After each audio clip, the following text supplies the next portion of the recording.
Sermon 90.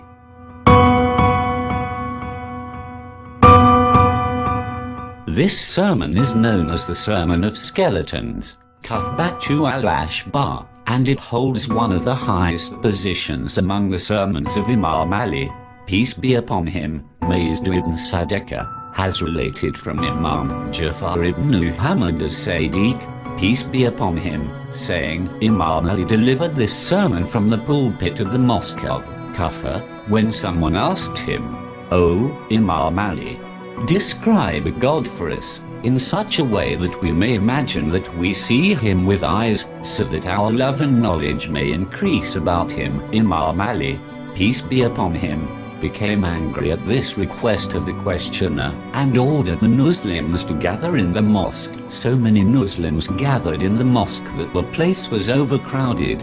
Then Imam Ali, peace be upon him, ascended the pulpit while he was still in a state of anger, and his color was changed. After he had praised God and extolled him, and sought his blessings on the Prophet, he said,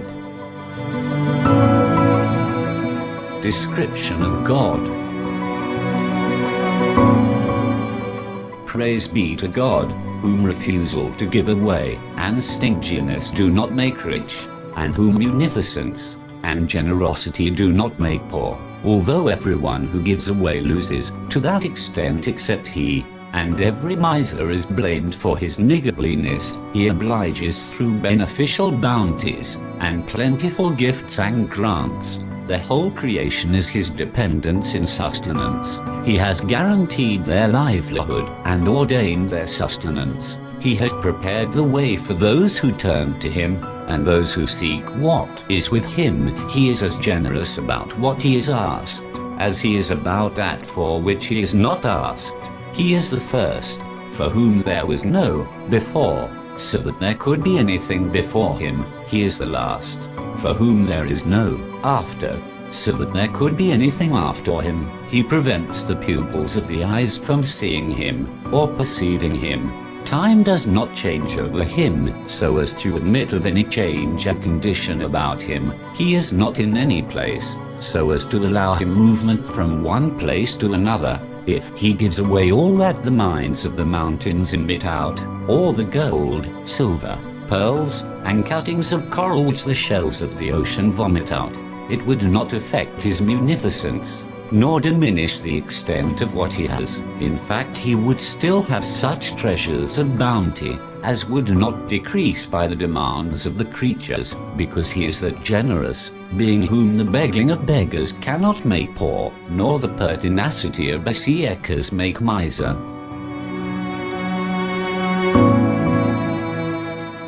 Attributes of God as described in the Holy Quran.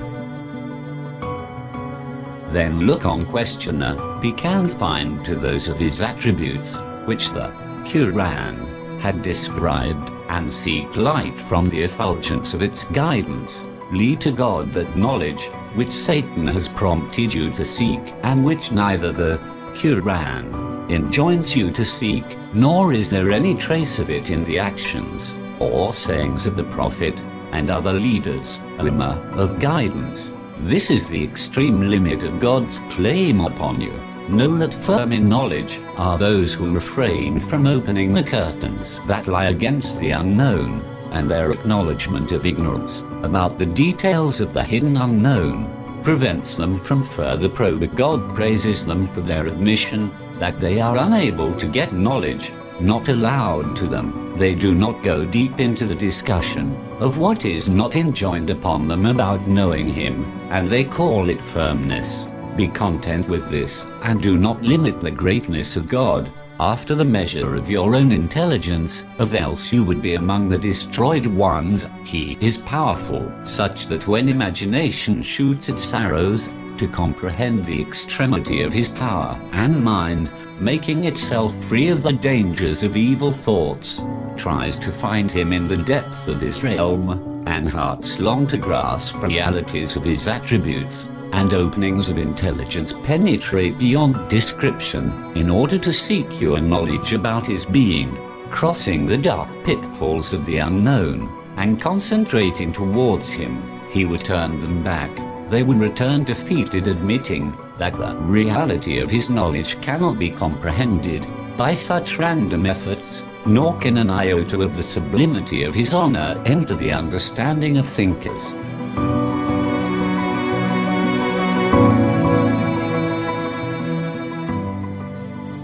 About God's creation.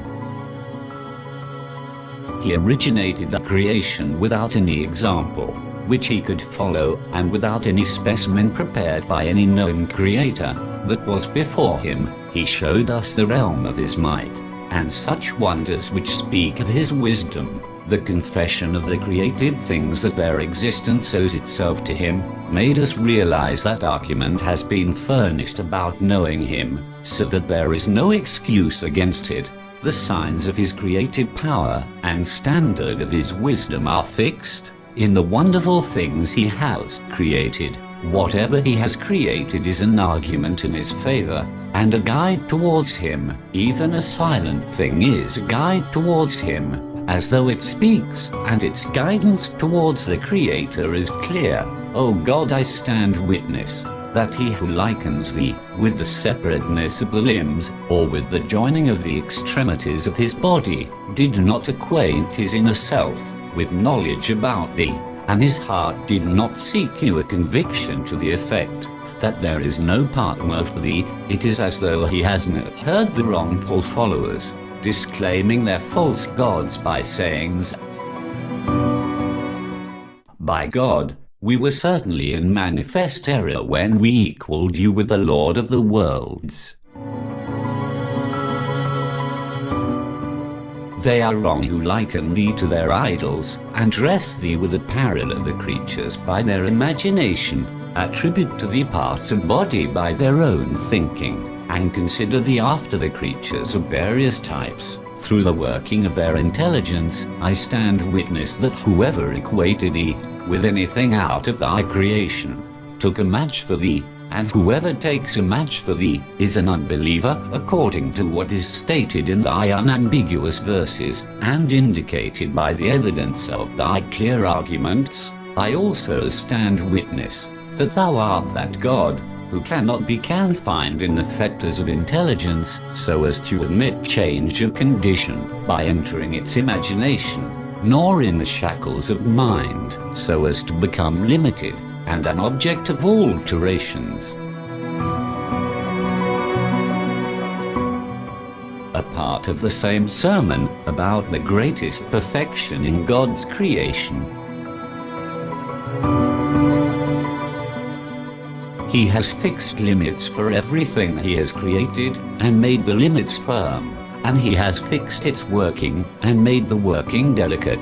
He has fixed its direction, and it does not transgress the limits of its position, nor fall short of reaching the end of its aim. It did not disobey when it was commanded to move at his will. And how could it do so when all matters are governed by his will? He is the producer of varieties of things, without exercise of imagination, without the urge of an impulse hidden in him, without the benefit of any experiment taken from the vicissitudes of time, and without any partner who might have assisted him in creating wonderful things. Thus the creation was completed by his order, and it bowed to his obedience, and responded to his call. The laziness of any slug, or the inertness of any excuse finder, did not prevent it from doing so. So he straightened the curves of the things, and fixed their limits with his power. He created coherence in their contradictory parts, and joined together the factors of similarity. Then he separated them in varieties, which differ in limits, quantities, properties and shapes. All this is new creation. He made them firm, and shaped them according as he wished, and invented them.